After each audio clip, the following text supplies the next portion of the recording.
Hi everyone, welcome back to my channel. So यो चाहिँ मेरो फर्स्ट भ्लग हो. अब त्यति साह्रो आउँदैन मलाई भ्लग बनाउनु, तर पनि जस्ट आता ट्राई गरी हेरेको.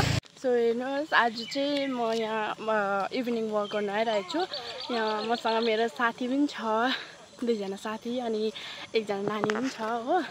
बाबु यहाँ आउँदा कान्छी हाई भन्न त. हाई. सो हाई, म चाहिँ अहिले घर पुगेँ हो.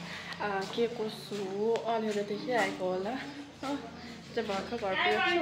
अहिले अझै अपडेट्सहरू के गर्छु कसो गर्छु. सो अहिले चाहिँ हामी झालमुरी खानु आँटेको. यहाँ टमाटर काट्दै थिएँ. अब यो सबै कटिङ चाहिँ म नै गर्छु अहिले. यहाँ मुरी छ. यहाँ हाम्रो बहिनीले चाहिँ यहाँनिर अहिले झालमुरी बनाउँछ हो. म चाहिँ जस्ट खाने मतलब कि कटिङहरू गरिदिन्छु, त्यसले बनाउँछ. सो हाम्रो चाहिँ अहिले प्लेट रेडी भइसकेको छ हो. सो मैले चाहिँ कपाल अहिले यस्तो गरिरहेको छु किनकि पुरा गरम भइरहेछ हो. कपाल अहिले खोपा गरिरहेको छु. अब हिँडेर नि आयो नि त, त्यसले गर्दाखेरि अलिक निकै गरम नै भयो. अनि त्यसले गर्दाखेरि चाहिँ कपाल बाँधिरहेको छु.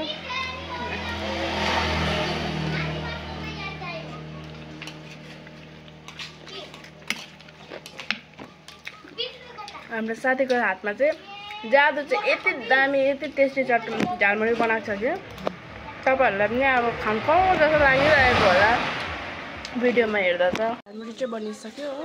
मेरो यहाँ ठुलो माइजू हुनुहुन्छ. ठुलो माइजूलाई चाहिँ अलिकति झालमुरी लगिदिँदैछु हो, किनकि अनि साथी पनि छ, खाना पनि छ हो, सबैजना मिलेर खाने. सो गाइस, म चाहिँ झालमुरी लिएर जाँदैछु हो. यहाँ बाटो हाम्रो घर हो. यहाँ मेरो मामीहरूको घर हो. उतापट्टि माइजूको घर छ, हेर्नुहोस् होला हो. Jhalmuri tasty tasty.